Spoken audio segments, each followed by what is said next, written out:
Have you ever seen this flag? This is a flag called the Christian flag. It was designed in 1897 by a guy named Charles Overton, who was a superintendent of a Sunday school in Brooklyn, New York.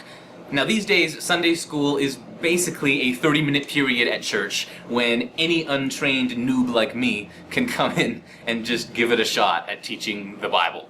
But back in the day, this was actually a school. It was actually a place where kids would come and they were taught how to read and write and stuff, all in a Christian church environment. So the story basically goes like this, according to this newspaper article from 1898. The idea of a Christian flag occurred to Mr. Overton on last Children's Day. Each scholar was furnished with a small American flag and a parade was inaugurated. A few hours later, a convention of liquor dealers was marched over the same ground, and by a strange coincidence, each man carried an American flag of exactly the same size as those which the Sunday school children had carried. In speaking of the occurrence, Mr. Overton said that he was at once struck by the thought that a distinctive emblem was needed which might be symbolic of Christianity. And in this, he meant no disrespect to the American flag. It was simply that the stars and stripes are too far-reaching.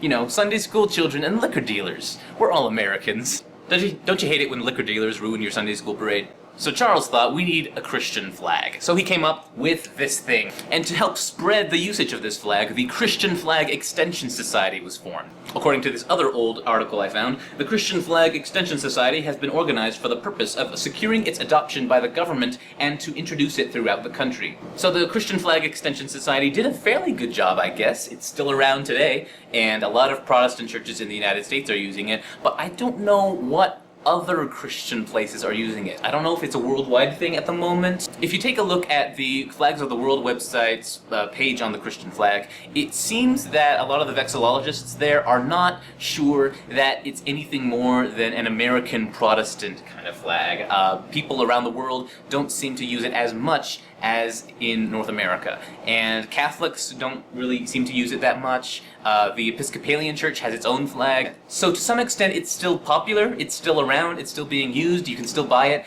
but it probably isn't the universal Christian flag like Charles Overton envisioned it to be. The white represents peace and purity, the blue represents faith and trust, and of course the main symbol of the flag is the red cross there. The cross has basically been the symbol of Christianity for a while. So what's the deal with the cross? Well, of course, you've probably heard the story a bunch of times. God created people to live with him forever.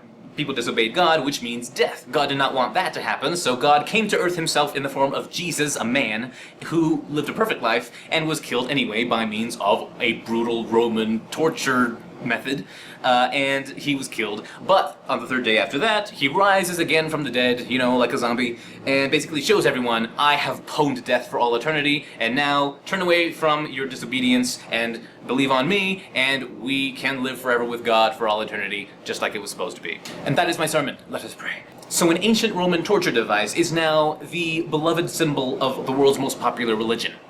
What? And people seem to forget that based on the number of weird products you can buy with the shape of the cross. Is handcrafted using brilliant genuine crystals and layered in fine sterling silver.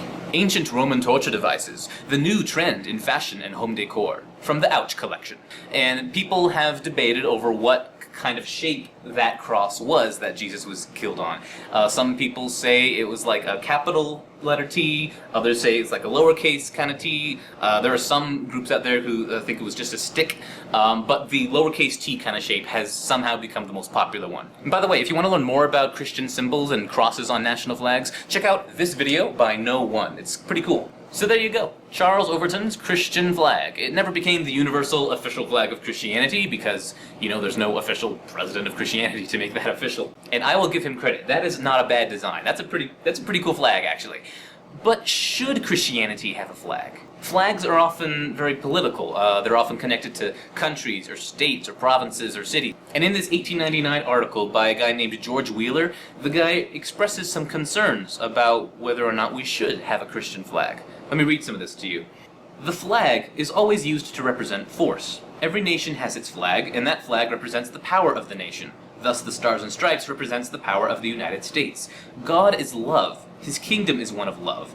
A flag does not properly represent love. This must be done by works which are the result of love. The Christian warfare is not carnal, but spiritual. Carnal basically means like flesh and blood and stuff.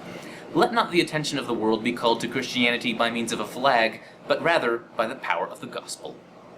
Those are some good points to think about, George. Good points. So, what do you think? Should Christianity have an official flag? What about other religions? What about atheism? What about agnosticism? And all this other stuff? Let me know in the comments what you think. Thanks for watching, everyone. Bye.